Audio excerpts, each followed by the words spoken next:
বন্ধুরা, আমরা এখন সাইট সিইংয়ে যাচ্ছি। প্রথমে বেরোচ্ছি হেনরি আইল্যান্ডে, আর তার জন্য আমরা টোটো নিয়েছি, টোটো করে বেরিয়েছি।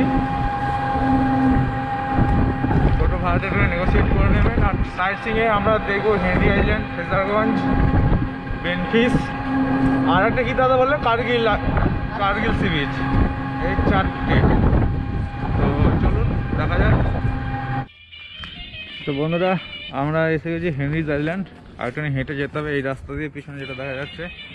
আর চারপাশের ভিউটা খুব সুন্দর, আবার দেখিয়ে দিই আপনাদের।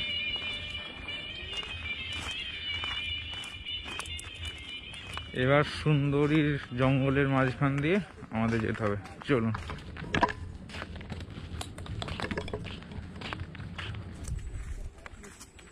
এটা গোলপাতা, এগুলোকে বলে গোলপাতা। এই জঙ্গলেতে থাকে, বাঘ থাকে,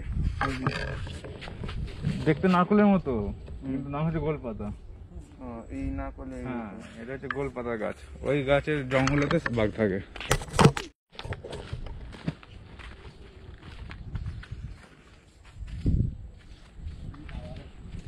চলো, এই সাপ সাপ সাপ নেমে গেল।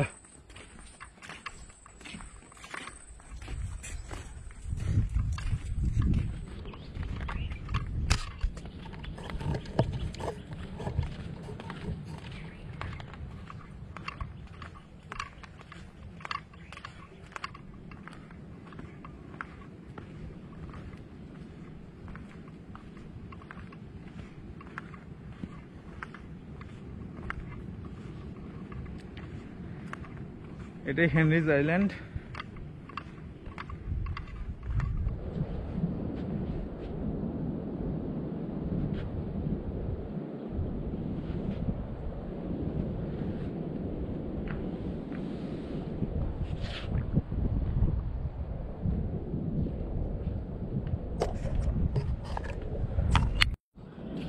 বন্ধুরা, হেনরি আইল্যান্ড একদম নিরিবিলি বিচ, আপনারা দেখতে পাচ্ছেন। আগে পিছনে কেউ নেই, আমার সামনে 5-6 জন লোক রয়েছে, খুব ম্যাক্সিমাম। আর বিচটাও খুব সুন্দর, সাদা রয়েছে। চান করতে চাইলে এখানে চান করতে না আসাই ভালো, কারণ এখান থেকে আপনার হোটেল যেতে মোটামুটি আধ ঘন্টা টাইম লাগবে। হোটেল থেকে মানে বকখালি সি বিচ থেকে আপনাকে টোটো ধরে এখানে আসতে মোটামুটি 15 মিনিটের বেশি, 20 মিনিট মতো টাইম লাগবে আসতে টোটো করে। আর রাস্তা ভালোই, কিন্তু হেনরি আইল্যান্ডের ভেতরে যে কি বলবো, ঢালাই রাস্তাগুলো রয়েছে সেগুলো একটুখানি অতটা নয়, তাও আসা যায় ভালোই, আমার খুব কোনো অসুবিধা হয়নি।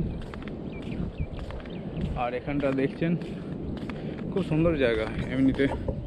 এখন জোয়ার চলে এসছে, কিন্তু মাঝখানে একটা চড়া পড়ে যাওয়ার জন্য জোয়ারের জলটা এখন পর্যন্ত আসতে পারছে না, এদিক পর্যন্ত আসতে পারছে না।